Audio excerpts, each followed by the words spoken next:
So there's two different types of sandpaper for floor buffers. There's the wire mesh screen, and there's the sandpaper. They have different attachments. The way the wire screen goes on is it's just like static electricity.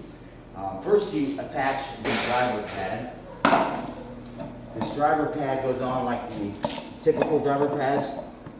You find the notches, line them up, and go counterclockwise. So there's 3 holes, 3 notches, go on counterclockwise. And you have to use a foam pad. They've got black ones, white ones, red ones. When you're using it for a sander, it really doesn't matter which color you use. Technically, the black ones are a little bit more stiff. The reds are a step down, the whites are the softer ones. But this foam pad is not actually what does the sanding. The foam pad just kind of sticks there. It falls off quite often, so sometimes you have to hold it while you bring the machine down. But first, we're going to take this 60 grit screen, and it's also going to just sit there by static electricity. Sometimes it falls off, and you have to hold it, and then bring down the machine, and make sure it's center. It's not sticking out the side so that it wobbles. The screen is my go-to, especially when you're recoating a floor. So this epoxy floor is going to get redone, and instead of grinding it all off, which is unnecessary, we're going to sand it to give the coating something to grip onto. I prefer the wire because it's got this pad, this foam pad, and that allows it to go into the low spots, the rivets, the low spots on the floor.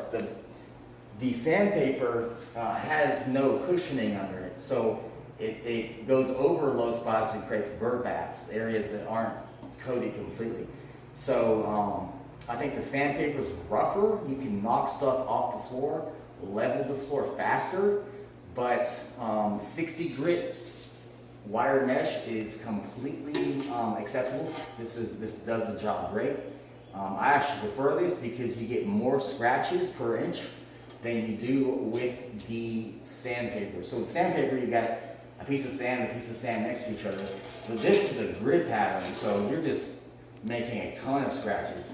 So you're going to use about 2 or 3 of these on a 2-car garage. You can flip them over after one side has been worn down. So I'm going to get started just so you see what happens. I'm going to make some mistakes on purpose so you know how to fix them. Let's get started and see what happens.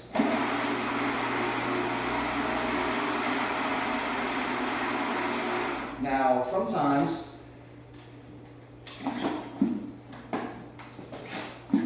you can see right here the pad sticking out on the left. And that's not going to be as effective. I mean, you can use it for a while, but eventually it's just going to fly off. So in order to line it back up, we'll bring this back. Find this. Like I said, you can flip this over and use the opposite side.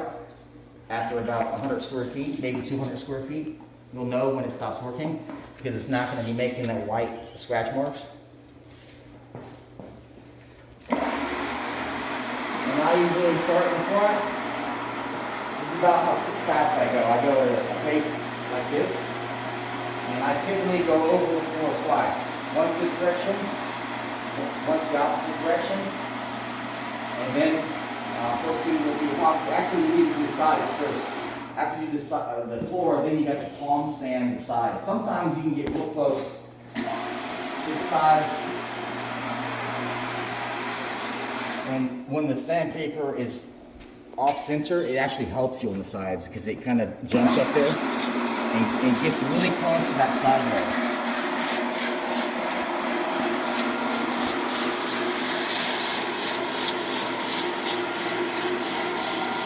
Now we've got some Bondo here that we're going to sand down with a palm sander after we're done with this, and we'll probably palm sand this also to knock off some of this loose stuff and to give the coating more to grip onto. I don't want anything loose before we do the epoxy.